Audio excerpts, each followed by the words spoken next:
Hi, hello, welcome back to my channel. If you're new here, my name is Ev, and on this channel I like to talk about all things knitting, spinning, and fiber related. Today we are going to be starting a new breed of the month.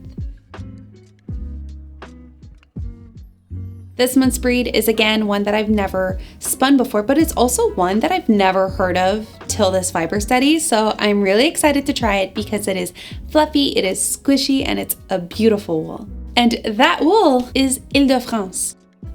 Do you see how fluffy and squishy this is? It's so fluffy! Can't touch sheep's wool. So this month's wool is another white wool, but this one is super squishy and airy, and honestly, it kind of feels like a cloud. I'm really interested to see how it spins up. And this is Ile de France. Now, as you guys might have guessed, Ile de France actually comes from France, and it came from 1832, was produced in France, and was a breed that was mixed between a cross Rambouillet Merino with a Dishley Leicester. And basically this breed was actually created to produce more meat instead of being a woolly strong breed. It was basically just to produce bigger sheeps, more meatier sheeps to help food. The result was a sheep that adds hardiness, longevity, and excellent flocking instincts to a flock. They also produce a beautiful high quality wool that has retained its merino characteristics. The breed was first brought to Canada in 1995 to a farm in Alberta.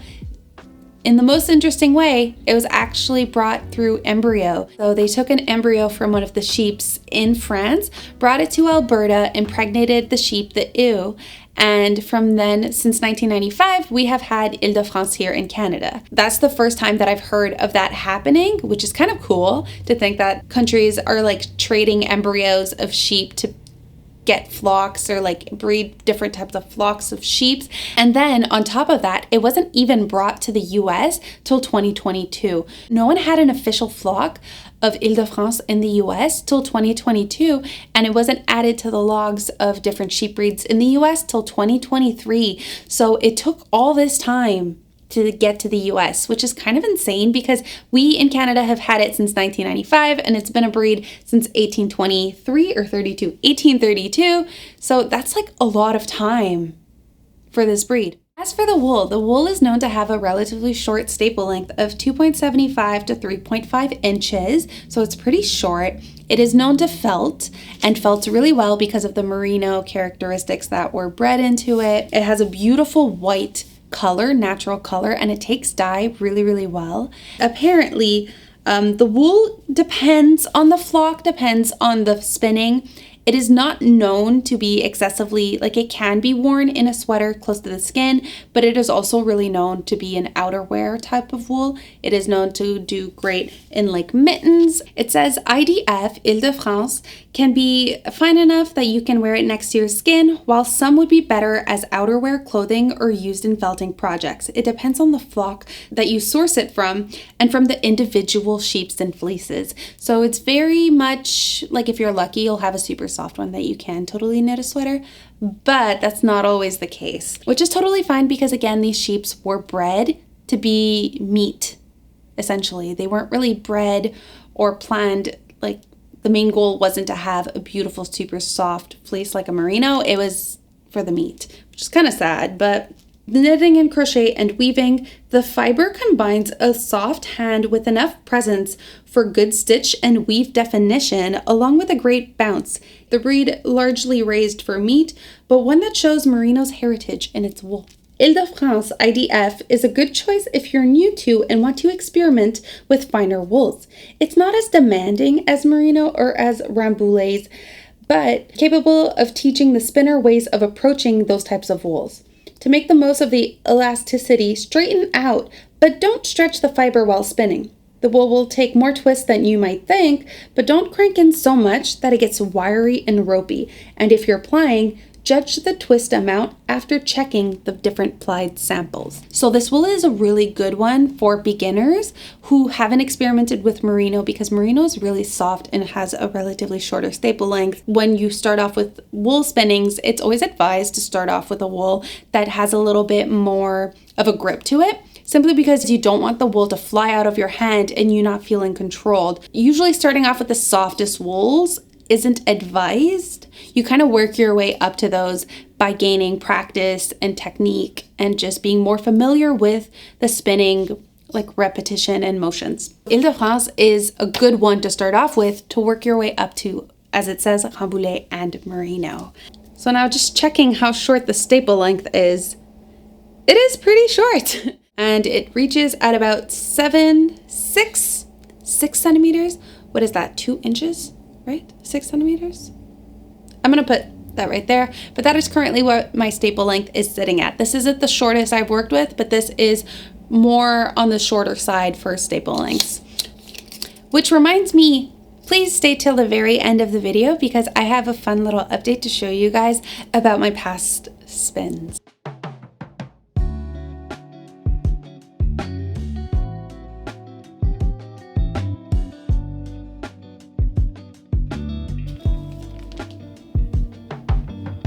Let's spin.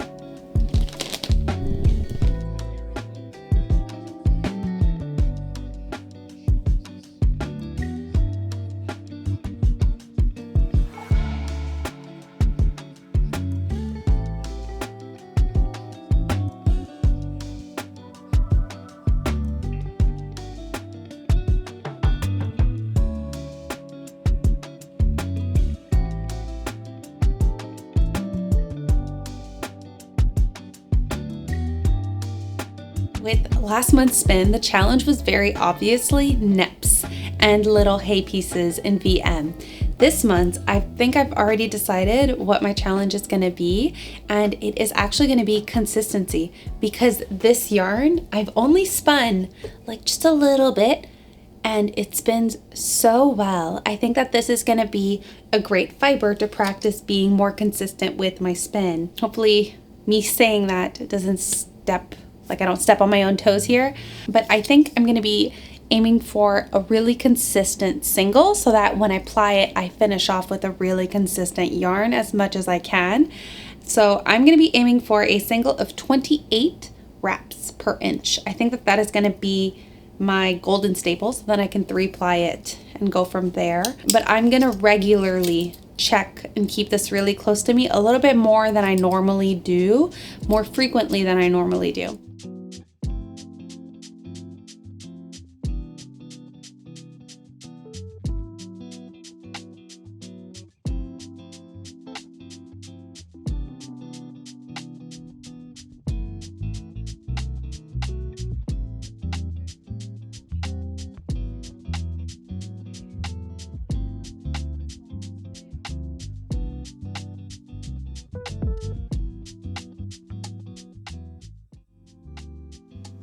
Today is actually Canada Day.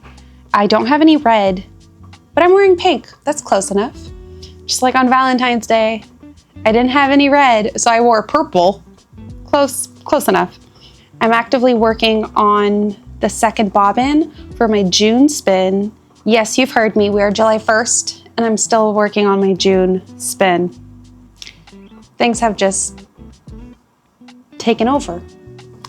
Had slightly other things take focus. But so far, this has been spinning really well. Really enjoying this one a lot.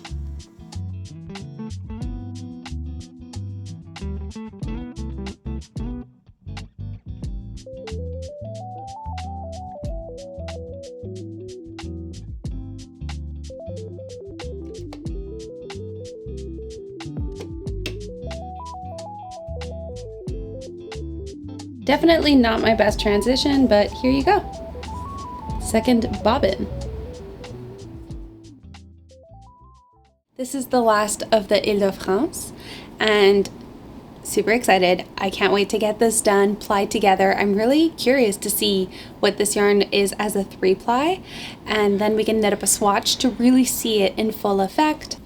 I don't think I've ever shown you guys how I actually start my spin, so I just take my wool like this, kind of fluff it up, make it nice and airy, and then I just get this going, get some twist, either on my leader or the leftover yarn from the past spin, And then that's it. It kind of just like attaches itself and we're good to go.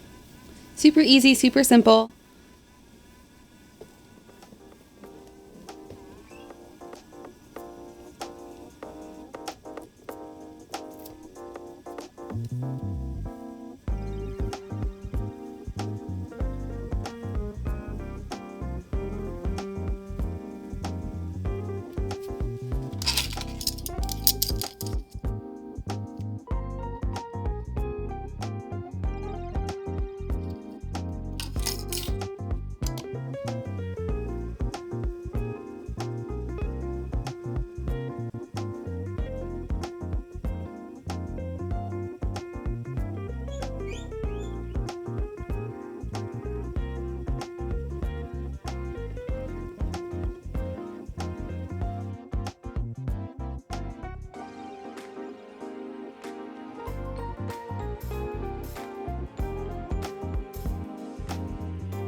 The yarn is dry. Time to make the swatch. You want a drink? What I want is for you to tell me what my plane is doing at the bottom of the ocean.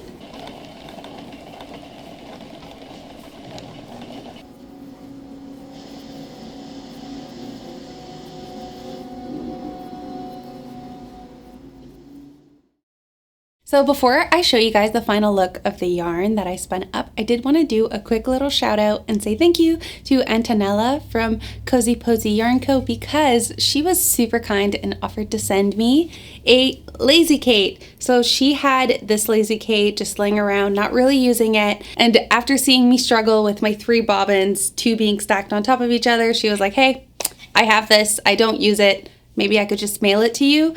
And that's exactly what she did. So thank you. I was able to tension all 3 bobbins for the spin and it worked so much better. I could now even do a 4-plied yarn. I've never done a 4-ply before, but I could because I have 2 of these. I just wanted to shout her out. You guys should check her out over on Instagram and say thank you because this was super generous and kind. As for the Ile de France, this is my final spin. This is the yarn that I was able to create. It is so beautiful, so squishy. I know that I said that this wool probably wasn't the best for next to skin wear, but honestly, this is so soft. It's so squishy. This wool is beautiful and I'm in love. The yarn spun perfectly. I mean, look at this. This is beautiful. I really, really like it. And I'm so proud of myself because I feel like I've been getting so much better with my spins. Definitely my first spin being the Targhee. Targhee is probably the ugliest one so far. Also, not only teaching me about different wools and different sheep breeds, but it's also making me a better spinner. And then of course with the Tour de Fleece, that has also helped me immensely in my spinning journey. But here we go. Look how pretty this is. I can't get over it. This is definitely one of my favorite one of my favorite spins to date in this challenge. From now on, I will be knitting swatches. So here is the swatch for that yarn, for that spin. This is what it looks like.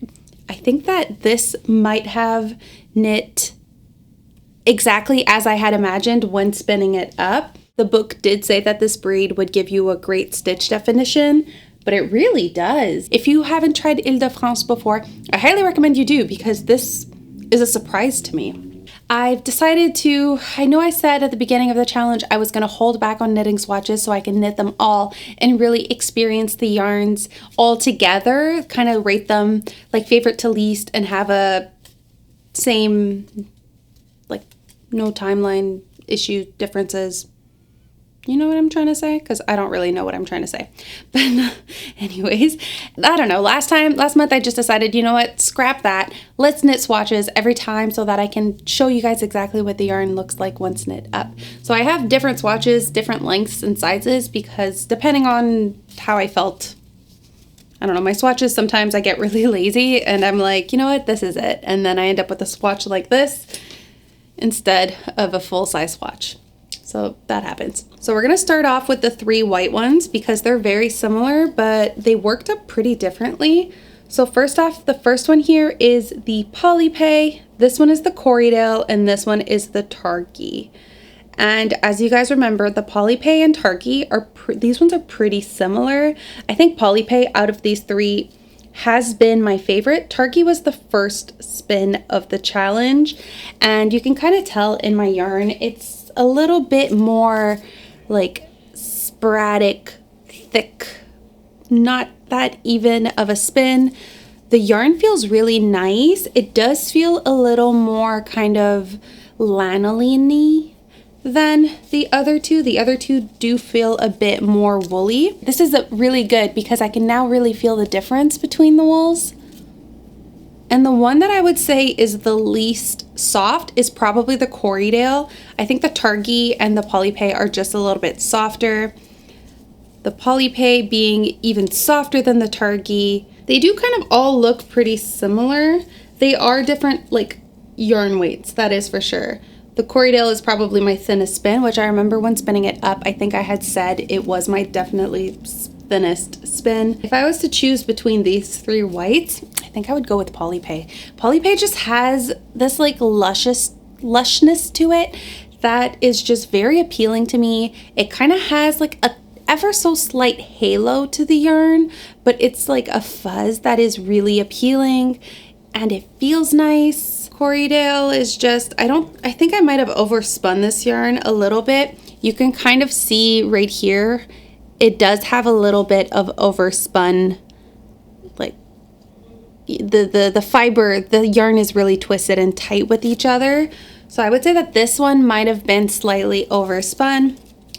Targhee is nice, but Polypay there's just something about Polypay that is just really, really getting to me. Then in the colored wools, I have the Shetland, which honestly doesn't knit that bad. It's not my favorite. This is still probably my least favorite spin in the whole spin so far. I love this color, but I don't know if you can tell, the yarn, the stitch definition isn't that nice. It has some weird coiling happening, some weird twisting, and it just doesn't do it for me. It definitely isn't overspun because a lot of you guys in that video told me I should add even more twist to it, that I was completely underspinning it. But as you can tell, it doesn't look underspun. It knits nicely. There's just something about this one that doesn't make me happy. However, let's compare it to the Rambouillet. This is beautiful. This is my favorite swatch to date. The texture, I would totally knit an entire sweater with this yarn. The fact that this is the natural shade of that wool. Look at this marled. It's so pretty. I really, really like this one. It feels nice. It's squishy. It is more rough than the Polypay. It is more rough. It's more rustic for sure. 100%. The Polypay, oh my God. A blanket, a hat, a scarf, a sweater feels amazing. The Rambouillet is just a little bit more rustic, but still. Could you imagine these two in a color work? Ah, to die for, to die for. Which brings me to today's spin, Ile de France. I might be stepping over my own little toes here, but I think this one might be my new favorite. I did in fact knit a swatch. It's not blocked out yet. It's just like been knit, but this is beautiful. This swatch makes me so happy.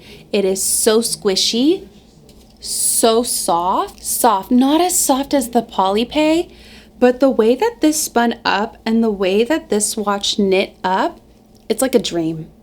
I think This is my new favorite spin of this challenge. The yarn itself too. I mean, there's a little bit of VM in it. I don't even care. This is just beautiful. I had an immense fun spinning this one up. This yarn is my favorite yarn in the world right now. I'm in love with it. I would definitely give Ile de France a second try. If you haven't tried Ile de France, I highly recommend you do, because this, even if the sheep was mainly bred and like kept on farmlands for its meat qualities, I really like the wool. I really liked spinning this. I don't know, give it a try. Give it a try. Do you see how much stretch this has? And it just bounces right back. So now, if you are ever curious about my current spins or my past spins, I will be linking my Ravelry in the description down below. And there I try, I say try to write down everything, but I'm a pretty scatterbrained person. So if I can get just a global idea, I tend to remember a lot in my head as well. This one, I am deciding to call it Crisp White because it is so white. This is such a white wool. I love it. This resulted in a DK weight yarn, which is an 11 wraps per inch. It has a twist angle of 30 degrees, 35, and I spun it Z-twist all the singles, and then I plied them in the S-twist, which is the traditional way to spin yarn for knitting. If you're crocheting, you want to do the opposite. For the finished yarn measurement, this 100 grams of wool resulted in 232 meters of yarn. So this one did end up being a little bit longer than my other spins. I think the longest one I spun up was the Corriedale, which was like 300 and so meters. This didn't exactly reach that, but nonetheless, I'm in love with it, and I'm super happy to be back into the fiber setting. We're gonna keep doing this once a month. I don't know, I feel like I fell a little bit behind with Toile de Fleece, but that's okay. Stuff happens, life happens. On the plus side, I have now completely filled up my first bin for the Long Way Homestead Breed of the Month Fiber Study. This is 6 months of wool, 6 different spins, and it's kind of crazy. I'm assuming that means that I shall have 2 bins by the end of the year when I'm done the next 6 months. It's kind of crazy to think that I'm already halfway through, but I'm also really excited to see what the next months will spin up. I know that this one did take a little bit of time to come out, and I'm sorry, I'm like 2 months behind. Might affect the last. I wanted this to finish in January, but unless I do 2 a month, I don't know, we'll see. We'll see. It's okay. It's okay that this one took time, because Ile de France did become one of my favorite spins from this whole challenge, so I'm totally fine with that. Hopefully you are too. Yeah, I guess that kind of sums up this month's Breed of the Month. As always, I hope you enjoyed the video. Please do let me know in the comments section what you've been working on during this video, or what I've been keeping you company with. I'm really curious. And as always, thank you so much for joining. I hope you have a lovely, beautiful day, and I'll see you all in the next one. Bye.